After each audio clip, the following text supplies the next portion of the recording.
Hip hop ஆதியுடைய 25வது இசையமைத்து அவரே ஹீரோவா நடிச்சு வருகிற 24 வெள்ளிக்கிழமை இந்த படம் ரிலீஸ் ஆகுது. எல்லாரும் குடும்பத்தோட வந்து பார்க்க வேண்டிய படம். ஒரு நல்ல கருத்தும் இருக்கிற படம். வேல்ஸ் பிலிம் இன்டர்நேஷனல்ல ஒரு நல்ல படம் ரிலீஸ் ஆகுதுன்ற ஒரு சந்தோஷத்துல நான் இருக்கேன். சரி,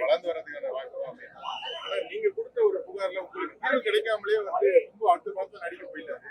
அந்த புகார் அது இப்ப என்ன நிலைமையில சார்? நடிகர் சங்கத்துல ப்ரொடியூசர் கவுன்சில்ல கொடுத்துருக்கோம். அது சுமூகமா பேசிட்டு இருக்கோம். தரப்படல அப்படின்னு இல்ல அது கிடைச்சிடும். அதே மாதிரி இனிமே அவரு இந்த படத்துல தக்லைஃப் படத்துல நடிக்க கூடாது அப்படின்ற மாதிரி நீங்க ஒரு புகார் வச்சிருந்ததாவும் நிறைய பேர் சொல்லிட்டு இருந்தாங்க. சோ அதனாலதான் இல்ல அந்த மாதிரி நடிக்க கூடாதுன்னு சொல்ல, ஷூட்டிங் நடந்துதான் இருக்கு. நமக்கு ஒரு படம் நடிச்சு குடிச்சிட்டு போகணும்னு சொல்லியிருக்கோம். அவ்வளவுதான். அவங்களும் படம் பண்ணி தரேன்னு சொல்லியிருக்காங்க. ஒன்னும் பிரச்சனை இல்லை. இந்த பிரச்சனை சுமூகமா முடிஞ்சிடும்.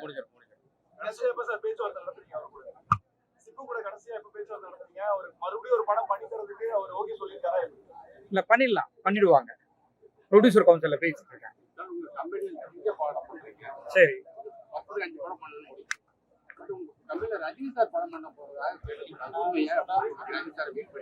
இல்ல நான் ரஜினி சாரை மீட் பண்ண பேசிட்டு இருக்கேன். அவரும் பண்ணி தரேன்னு சொல்லியிருக்காரு. விரைவில் நடக்கிறதுக்கு வாய்ப்பு இருக்கு.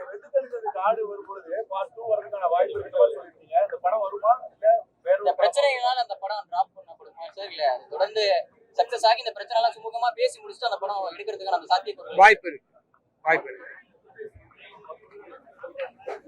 தொடர்ந்து தயாரிப்பாளர்கள் ஒரு நடிகர்கள் மேல அதாவது சரியான கால்ஷீட்டோ இல்ல படங்கள் பண்ணி தர மாட்டேங்கிறாங்க குற்றச்சாட்டு இருக்கு. வெளிப்படையா வெளியில வந்து எதுவுமே சொல்லாத ஒரு சூழ்நிலை இருக்கு.